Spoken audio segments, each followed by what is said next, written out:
Money Talks as the WBBM Noon Business Hour continues. The trailer for the new movie Star Wars: The Last Jedi will debut tonight during halftime of the Bears-Vikings game. Let's take a look at that strategic placement with Tim Hanlon, managing director of the Vertere Group here in Chicago. Tim, why would they do this? Why would the people who want folks to go see Star Wars decide Monday Night Football is the venue for a big release like this?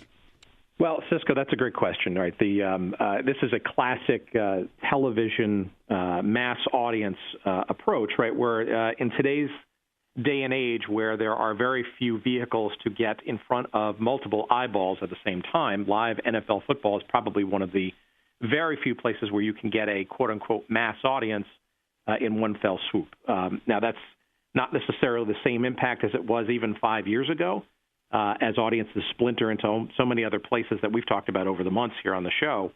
But it's still arguably the biggest bang for the buck in terms of getting a message out to a large volume of people at one time. That said, it's a very good question as to say whether the NFL demographic audience is necessarily aligned really well with the Star Wars audience. That's not quite so certain, frankly.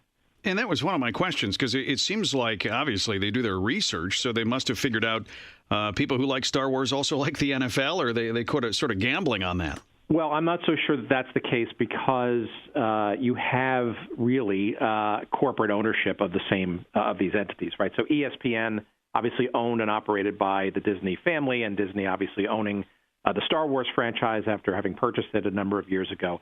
This is a classic case of corporate synergy. And it's not necessarily a bad thing. It's a relatively cost-efficient way for the Star Wars franchise, owned by one part of the company, to get its message through some of the auspices of the ownership of the assets of ESPN and Monday Night Football. That said, corporate synergy doesn't necessarily mean best targeted audience, but make no mistake, it'll be an impact. It'll have some residual effect, and it'll certainly resonate down the road. But again, is it necessarily the best targeted vehicle for the launch of the next version of this movie franchise? You know, if you were to take an objective, independent media buying perspective, maybe not so much. Let's talk about the movie industry. The summer take was not really what the industry was looking for. Is this just the beginning of the end, in a way?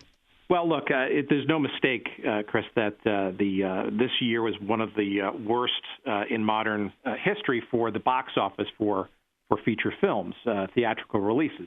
Blade Runner, for example, the reboot, which was very well hyped, it came in at an anemic amount of money. I mean, $35 million or so, not bad for any movie. But when you spend $150 million to create it, that's a complete miss. And I think you're seeing a lot of changes going on in the film industry.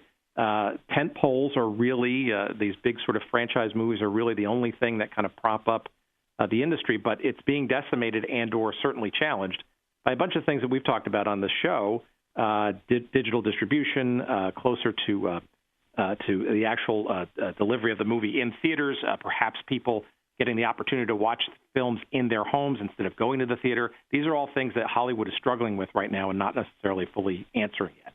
Tim, thanks so much for spending a few minutes with us. Tim Hanlon is managing director of the Vertere Group here in Chicago.